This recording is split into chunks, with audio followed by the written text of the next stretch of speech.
ভাবি আমার সাথে যেভাবে কাজ করল কলাবাগানে নিয়ে ভাই বিদেশ থাকায় সে আমাকে জানালার ফাঁকা দিয়ে লুকিয়ে লুকিয়ে দেখত।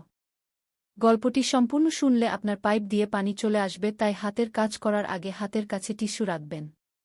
শীতের এক সন্ধ্যায় ঘরটায় অদ্ভুত নিস্তব্ধতা। কাজল শাওয়ার নিয়ে বিছানায় এসে বসল। মোবাইলটা হাতে নিয়ে কিছুটা অস্বস্তিতে ফেসবুক স্ক্রোল করছিল। এই কয়েকদিনে সে এক অদ্ভুত অনুভূতির মধ্য দিয়ে যাচ্ছিল, যেন কেউ তাকে অনুসরণ করছে, তাকে দেখছে। যদিও কোনো প্রমাণ নেই, কিন্তু ভেতরে ভেতরে সেই অস্বস্তি বেড়েই চলেছে। কাজলের ভাই বিদেশে থাকে এবং সেই বেশিরভাগ সময় বাইরে ব্যস্ত থাকত। কাজলের জীবনে যেন এক ধরনের শূন্যতা তৈরি হয়েছে। ভাইজের অনুপস্থিতিতে কাজল একটু স্বাধীন সময় পেয়েছিল, কিন্তু সেই স্বাধীনতা যেন তাকে আরও নিঃসঙ্গ করে তুলেছিল। একদিন দুপুরে কাজল গোসল করতে গিয়ে হঠাৎ একটা অদ্ভুত ছায়া চোখে পড়ল। সে যেন বুঝতে পারল কেউ তাকে লুকিয়ে লুকিয়ে দেখছে। সঙ্গে সঙ্গে গোসলখানার দরজাটা ভালো করে বন্ধ করে নিল। কিন্তু সেই সন্দেহের বিষটা মাথা রয়ে গেল।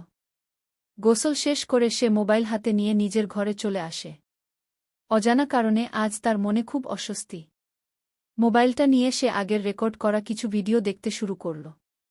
সেই ভিডিওগুলো ছিল তার নিজস্ব, কিন্তু কোনো কারণে সেগুলো দেখতে গিয়ে তার মনে হলো যেন এই ভিডিওগুলো আরও কারও চোখে পড়েছে। কোনোভাবে এসব ভিডিও অন্য কেউ দেখতে পেয়েছে কিনা, এই চিন্তা তাকে কুডে কুডে খেতে লাগল।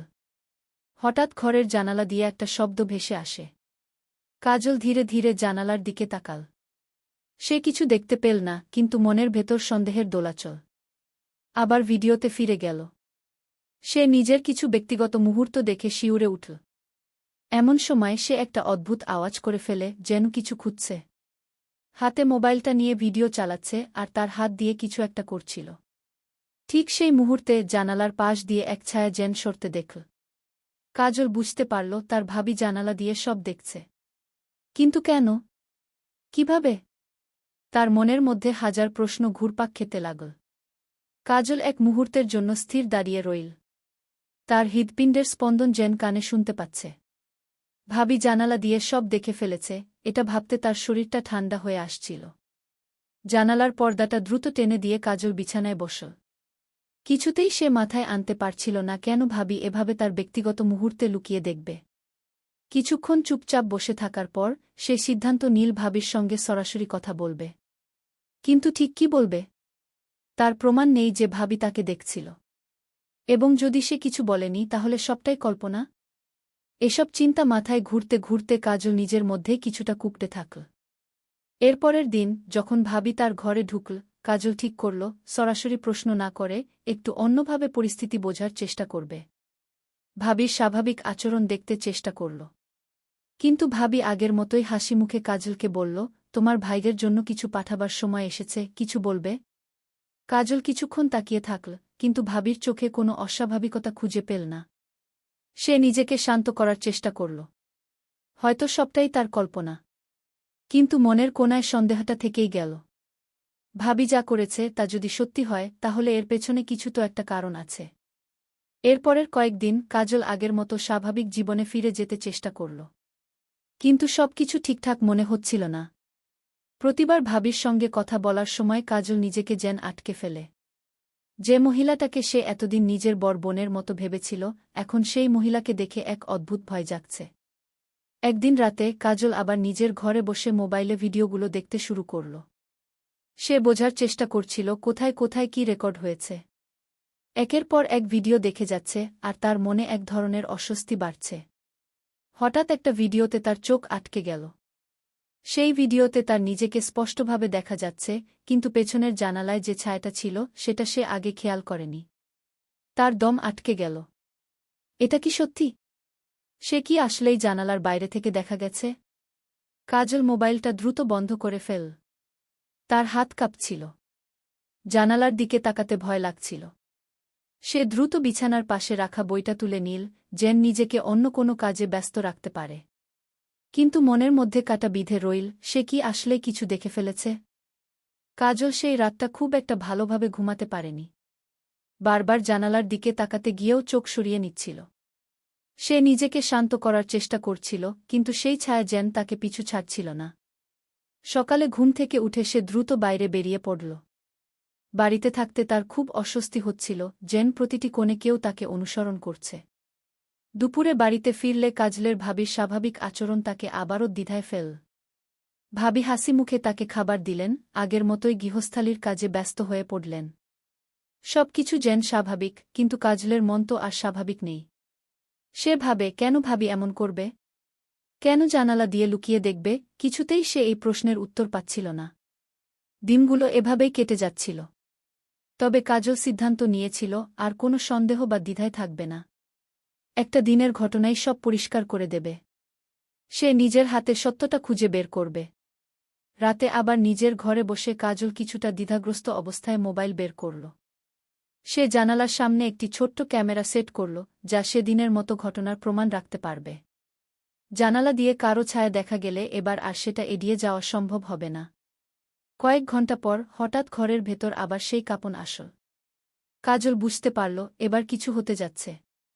সে মৃদু নিঃশ্বাস নিয়ে অপেক্ষা করতে থাকল। কিছুক্ষণ পর জানালার কাছে মৃদু শব্দ হল, যেন কেউ ধীরে ধীরে এগিয়ে আসছে। কাজল কাঁপা কাঁপা হাতে ক্যামেরার দিকে তাকাল। সে দেখল জানালার ফাঁক দিয়ে একটা ছায়ামূর্তি স্পষ্ট দেখা যাচ্ছে। সে আর দেরি না করে দ্রুত ক্যামেরার রেকর্ডিং বন্ধ করল। তার মনের ভেতর ভয়, রাগ আর উত্তেজনা একসঙ্গে মিশে গেল। পরদিন সকালে কাজল কোনোমতে রাতটা পার করে উঠে গেল। সে ক্যামেরার ফুটেজ চেক করতে বসল। ফুটেজ দেখে তার চোখ বড় বড় হয়ে গেল। সত্যিই তার জানালার বাইরে কেউ দাঁড়িয়েছিল। সেই ছায়া কোনো সাধারণ মানুষের নয়, সে বুঝতে পারল এটা তার ভাবি।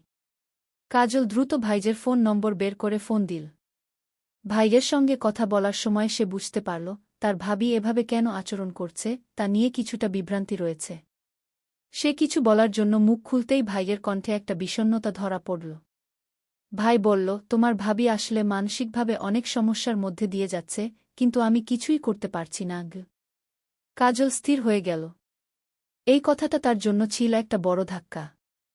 সে এতদিন ধরে ভাবির উপর সন্দেহ করছিল, কিন্তু বাস্তবতা যে এত ভয়ঙ্কর হতে পারে তা কল্পনাও করেনি। কাজল ভাইয়ের কথা শুনে স্থবির হয়ে গেল। তার মাথায় যেন ঝড় বয়ে গেল। এতদিন যাকে সে সন্দেহের চোখে দেখছিল, সেই ভাবি মানসিকভাবে ভেঙে পড়েছেন। কিন্তু কেন? কাজল কিছুতেই বুঝতে পারছিল না। তার মন মিশ্র অনুভূতিতে ভরে গেল, অপরাধবোধ, সহানুভূতি এবং অব্যক্ত প্রশ্নের ভারে সে দিশেহারা হয়ে পড়ল। কাজল আর কথা বাড়াল না, ফোন রেখে বিছানায় ধপ করে বসে পড়ল। সে ভাবতে লাগল, ভাবির এই অবস্থার জন্য আসলে কি দায়ী? এবং সে নিজে কিভাবে এতদিন এভাবে সন্দেহ করতে পারল? ভাবির প্রতি তার মনের টানাপোড়েন আরও গভীর হয়ে গেল। এতদিনের বিশ্বাস আর সন্দেহ যেন একসঙ্গে মিলেমিশে কাজলের ভেতর অদ্ভুত এক অনুভূতি জাগিয়ে তুল। কয়েকদিন পার হয়ে গেল। কাজল সিদ্ধান্ত নীল ভাবির সঙ্গে সরাসরি কথা বলবে। সে সব পরিষ্কার করে বুঝতে চায় কেন এই ঘটনা ঘটছে। এক সন্ধ্যায় কাজল যখন বসার ঘরে ছিল, তখন ভাবি এসে তার পাশে বসলেন। ভাবি আগের মতোই স্বাভাবিক দেখাচ্ছিলেন, কিন্তু কাজল এবার আর নিজেকে আটকে রাখল না। ভাবি, আপনার সঙ্গে আমার কিছু কথা আছে, কাজল বলল। ভাবি একটু থমকে গেলেন। তার চোখে একটা ভয়ানক অনুভূতি ধরা পড়ল, কিন্তু সেটা মুহূর্তের মধ্যেই মিলিয়ে গেল। তিনি শান্ত স্বরে জিজ্ঞেস করলেন, কি হয়েছে কাজল? কাজল সরাসরি কথা বলার চেষ্টা করল। আমি গত কয়েকদিন ধরে দেখছি। মানে আমি বুঝতে পারছি আপনি আমার কিছু ব্যক্তিগত মুহূর্তে উপস্থিত ছিলেন। জানালার বাইরে থেকে গি। ভাবি চুপচাপ তাকিয়ে রইলেন। তার মুখে কোনো প্রতিক্রিয়া ছিল না। কাজল একটু থেমে বলল, আমি জানি আপনি কিছু সমস্যার মধ্যে দিয়ে যাচ্ছেন। আমি আপনার পাশে থাকতে চাই, কিন্তু আমি বুঝতে পারছি না কেন এটা ঘটছে। গি। ভাবি হঠাৎ হেসে উঠলেন, কিন্তু সেই হাসিতে ছিল তীব্র কষ্টের ছাপ। তুমি বুঝবে না কাজল, তিনি শান্ত গলায় বললেন। আমি অনেক দিন ধরে একা। তোমার ভাই আমার পাশে নেই, তার জন্য অনেক কষ্ট করেছি। তোমার ভাইয়ের কাজের চাপে আমি ক্রমশ একা হয়ে যাচ্ছিলাম। তোমার জীবন, তোমার স্বাধীনতা, সেগুলো দেখে হয়তো আমার মনের ভেতর একটা অস্থিরতা তৈরি হয়েছে। আমি নিজেই বুঝতে পারছিলাম না যে আমি এমন কাজ করছি। কাজল স্তব্ধ হয়ে গেল। সে ভাবি থেকে এমন উত্তর আশা করেনি। তার মনের মধ্যে অপরাধবোধ বেড়ে গেল। এতদিন সে ভাবির এই নিঃসঙ্গতার কথা একবারও ভাবেনি। কাজলের চোখে জল চলে এল, কিন্তু সে নিজেকে সামলে নিল। ভাবি ধীরে ধীরে উঠে দাঁড়ালেন। আমি তোমার জীবনকে এভাবে বিঘ্নিত করতে চাইনি, কাজল। আমি নিজেই নিজের সঙ্গে যুদ্ধ করছি, আর এই যুদ্ধটা আমাকে কেমন করে যেন অন্যরকম করে দিয়েছে গু। কাজল আর কিছু বলতে পারল না। সে বুঝতে পারল ভাবি তার মনের ভেতর এক বিশাল লড়াইয়ের মধ্যে দিয়ে যাচ্ছেন। কাজল তার ভাইকে আবার ফোন করতে চাইল, কিন্তু হঠাৎ ভাবি তার হাত ধরে বললেন, আমি তোমার ভাইয়ের কাছে যাব, তার সঙ্গে এ নিয়ে কথা বলব। তুমি আমাকে ক্ষমা করো, কাজল। কাজল চুপ করে রইল, শুধু তার মাথায় একটি চিন্তা ঘুরছিল, একটি মানুষ কতটা নিঃসঙ্গ হলে এমন পরিস্থিতিতে পড়ে যেতে পারে। সে ভাবিকে মুচকি হাসি দিয়ে বলল, ভাবি, আপনি একা নন। আমরা আছি আপনার পাশে। আপনি ভাইয়ের সঙ্গে কথা বলুন, সব ঠিক হয়ে যাবে গু। ভাবির কাছ থেকে সেই কথাগুলো শোনার পর কাজল নিজেকে কিছুটা শান্ত করতে পেরেছিল। ভাবি তার ভাইয়ের সঙ্গে কথা বলার সিদ্ধান্ত নিয়েছেন, এটা যেন এক ধরনের স্বস্তি নিয়ে এলো। কিন্তু তার মনের ভেতর কোথাও যেন কিছু একটা অসম্পূর্ণ থেকে গেল। সবকিছু কি এতটাই সহজভাবে মিটে যাবে? কয়েকদিন কেটে গেছে। কাজল লক্ষ্য করছিল ভাবির সঙ্গে তেমন কথা বলার সুযোগ হচ্ছিল না। ভাবি আগের মতোই স্বাভাবিক আচরণ করলেও যেন কোথায় একটা দূরত্ব তৈরি হয়েছে। একদিন কাজল বাসায় ফিরতে গিয়ে লক্ষ্য করল ভাবির ঘর থেকে কিছু মৃদু কথোপকথনের শব্দ ভেসে আসছে। সে একটু অবাক হয়ে ধীরে ধীরে ঘরের দিকে এগোল। কান পাততেই কাজল বুঝতে পারল ভাবি ফোনে কারো সঙ্গে কথা বলছেন। স্বাভাবিক কথা নয়, বরং কথার ভঙ্গিতে এক ধরনের আক্রমণাত্মক রাগ মিশ্রিত। কাজল ভালো করে শুনতে পারল না ঠিক কী বলা হচ্ছে, কিন্তু সেই রাগী স্বর আর কিছুটা অস্বাভাবিক শব্দ তার মনকে আরও তাড়িত করল। মনে হচ্ছিল এই কথোপকথনে কোথাও একটা রহস্য লুকিয়ে আছে। কার সঙ্গে এমন রাগ নিয়ে ভাবি কথা বলছেন? এবং কেন? কাজল একটু দূরেই অপেক্ষা করতে লাগল। কিছুক্ষণ পর ভাবি দরজা খুলে বের হলেন। তিনি কাজলকে দেখতেই এক মুহূর্ত থেমে গেলেন। মুখে এক অদ্ভুত হাসি এঁটে বললেন, তুমি ফিরেছ কাজল? আমি তো ভেবেছিলাম তুমি আজ অনেক দেরি করবে গু। কাজল তার মুখের হাসির মধ্যে এক ধরনের অস্বস্তি টের পেল। ভাবি যেন তাকে কিছু লুকিয়ে রাখছেন, কিন্তু সেটা কি? কাজল ধীরে ধীরে বলল, ভাবি, আপনি ঠিক আছেন তো? ভাবি একটু চমকে গিয়ে দ্রুত জবাব দিলেন, হ্যাঁ, আমি একদম ঠিক আছি। কিছু ব্যাপার নিয়ে কথা বলছিলাম। কথাটা বলেই ভাবি তাড়াতাড়ি ঘর থেকে বের হয়ে চলে গেলেন। কাজল কিছুক্ষণ সেই ঘরের সামনে স্থির দাঁড়িয়ে রইল। হঠাৎ তার চোখ পড়ল একটা কাগজের টুকরোতে, যা ভাবির ঘরের দরজার পাশে পড়েছিল। সে ধীরে ধীরে কাগজটা তুলে দেখল, সেটা ছিল একটা লিন চুক্তির কাগজ। কাগজের নিচে একটা নাম লেখা ছিল, রিফাত। এই নামটা দেখে কাজলের শরীরে শিহরণ বয়ে গেল। রিফাত তো তার ভাবির কোনো আত্মীয় বা পরিচিত নয়। তবে কে এই রিফাত? তার সঙ্গে ভাবির এমন কি সম্পর্ক, যা নিয়ে এমন উত্তেজিত অবস্থায় ভাবি কথা বলছিলেন? কাজল নিজের মাথায় নানা প্রশ্ন নিয়ে কাগজটা যত্ন করে নিজের ঘরে রেখে দিল। সে এই ব্যাপারটা বুঝতে চাইল, কিন্তু সরাসরি ভাবিকে প্রশ্ন করার সাহস পেল না। তার মনের ভেতর সন্দেহ আরও গভীর হয়ে উঠল। ভাবির জীবনে এমন কারও অস্তিত্ব রয়েছে যার কথা এতদিন সে জানত না। এরপরের কয়েকদিন কাজল খুব সচেতনভাবে ভাবির উপর নজর রাখতে শুরু করল। সে লক্ষ্য করল ভাবি আগের মতোই স্বাভাবিক, কিন্তু তার চোখে মুখে যেন কিছুটা অস্থিরতা এবং এক ধরনের আতঙ্ক মিশে আছে। ভাবি যখন বাইরে যাচ্ছেন, তখন কাজল চুপচাপ দূর থেকে দেখছে কোথায় যাচ্ছেন, কার সঙ্গে কথা বলছেন। একদিন কাজল দেখল ভাবি লুকিয়ে লুকিয়ে মোবাইলের মাধ্যমে কারো সঙ্গে গভীর কথাবার্তা বলছেন। এটা দেখে কাজলের মনের অস্থিরতা আরও বেড়ে গেল। সে বুঝতে পারল তার ভাবির জীবনে একটা অন্ধকার অধ্যায় রয়েছে, যার সঙ্গে সে আগে কোনোদিন পরিচিত হয়নি। এদিকে সেই লিন চুক্তির কাগজটা হাতে নিয়ে সে আরও কিছু তদন্ত করার সিদ্ধান্ত নিল। কাগজে লেখা নম্বরগুলো অনুসরণ করে সে জানতে পারল রিফাত নামে একজন লোক তাদের শহরের কোনো এক স্থানীয় ব্যবসায়ীর সঙ্গে যুক্ত, এবং সে কিছু কালো কাজের সঙ্গে জড়িত। এটা শুনে কাজল বুঝতে পারল এই ব্যক্তি কোনো সাধারণ মানুষ নয়, এবং ভাবি হয়তো খুব বড় বিপদের মধ্যে পড়েছেন। কাজল বুঝতে পারল কিছু একটা গুরুতর ভুল হচ্ছে। রিফাত, লিন চুক্তি এবং ভাবির অদ্ভুত আচরণ, সবকিছু একসঙ্গে মিলে যেন অজানা এক বিপদের ইঙ্গিত দিচ্ছিল। সে আরও গভীরভাবে ভাবতে লাগল, কিন্তু সরাসরি কিছু না বলে আরও কিছুদিন ভাবির প্রতিটি পদক্ষেপ খেয়াল করতে শুরু করল। একদিন সকালে কাজল দেখতে পেল ভাবি গোপনে কোথাও যাওয়ার জন্য তৈরি হচ্ছেন। তার চোখে মুখে এক ধরনের চাপা আতঙ্ক আর তাড়াহুড়ো স্পষ্ট দেখা যাচ্ছিল। কাজল কিছু না বলে দূর থেকে তার গতিবিধি লক্ষ্য করল। ভাবি বাইরে যাওয়ার জন্য প্রস্তুতি নিচ্ছিলেন এবং বেশ কয়েকবার মোবাইল চেক করছিলেন। কাজল দ্রুত সিদ্ধান্ত নিল আজকে ভাবির পিছু নেবে। সে বুঝতে পারছিল আজ কিছু একটা ঘটতে যাচ্ছে এবং সেটা জানার জন্যই সে প্রস্তুত ছিল। ভাবি যখন বাড়ি থেকে বেরিয়ে পড়লেন, কাজল দূর থেকে তার পিছু নিতে শুরু করল। ভাবি একটা ট্যাক্সিতে উঠলেন আর কাজল আরেকটা রিকশা নিয়ে পেছনে চল। তারা শহরের এক নির্জন এলাকায় পৌঁছাল। কাজল দেখল ভাবি একটা ছোট রেস্টুরেন্টের পাশে দাঁড়িয়ে অপেক্ষা করছেন। কয়েক মিনিট পর একজন লম্বা, চাপাকডনের পুরুষ তার কাছে এসে দাঁড়াল।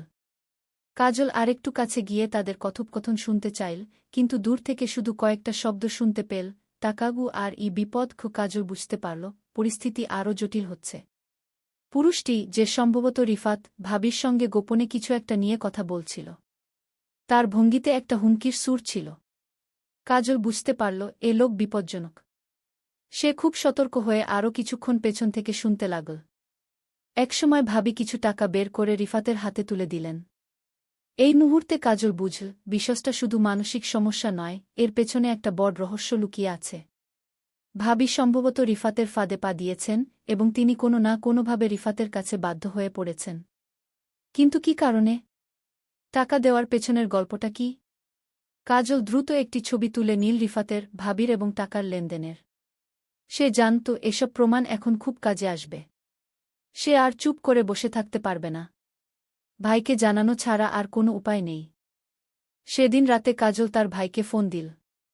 সে সরাসরি সব কথা খুলে বলল, ভাবির গোপন মিটিং, রিফাতের সঙ্গে তার সম্পর্ক এবং টাকার লেনদেনের ঘটনাটা। ভাই শুনে হতবাক হয়ে গেল।